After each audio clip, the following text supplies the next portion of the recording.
Brooklyn Independent Television. Now what are you going to do? You're going to try and do this establishing?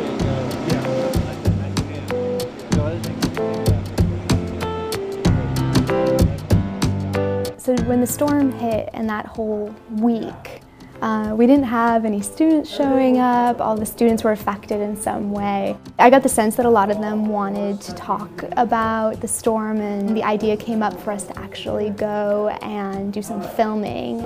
And then the students took it from there. They just took off with it. Since Red Hook is not far away from RealWorks, maybe we should go down there, interview some people, kind of have a hands-on activity to practice everything we learned so far. I got informed and I ran down there as fast as I could, and we were looking at the devastation.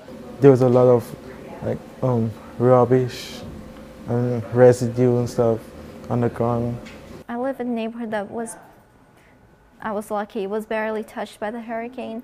Being there and seeing all the watermarks too, you can see the rotting wood and the destroyed apartments. It was a bit shocking. We heard about the first woman who we were interviewing, the one who was behind all the volunteer work. No, I think that Hurricane Sandy has led to, levels of community outreach and support and unity that I don't think many people have thought of themselves that way in a long time, at least in my experience. Another interview subject, the one who lost his business. What is your name and what do you do? My name is Tony. I am an electrical contractor.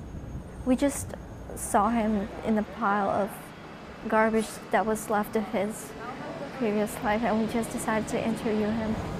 All my material, all my stuff is all wounded from downstairs, basement.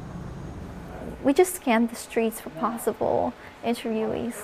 We went into a couple stores, saw a few people, and spoke to them. I was wondering about your sign over there. Was that caught in the storm? This is how far the water came up at the store.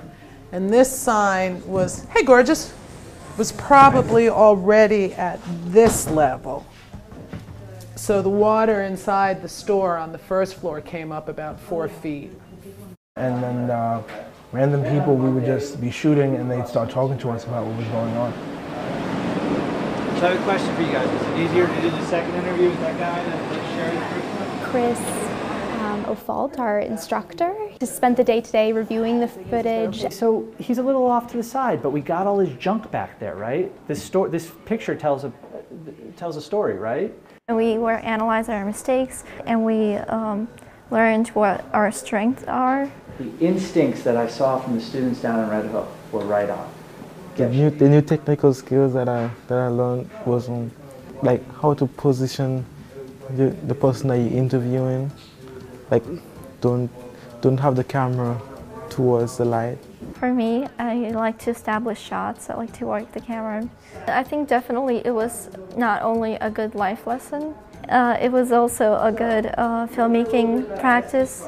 Even though the media isn't centered around it in the way that it was a few weeks ago, I think our students are really interested in continuing to engage with this subject and report on it and learn from the individuals that are impacted and also the ones that are helping. As a filmmaker, definitely we do have a responsibility to show the world what really happens. Just not every media source, not every information source covers everything that needs to be covered.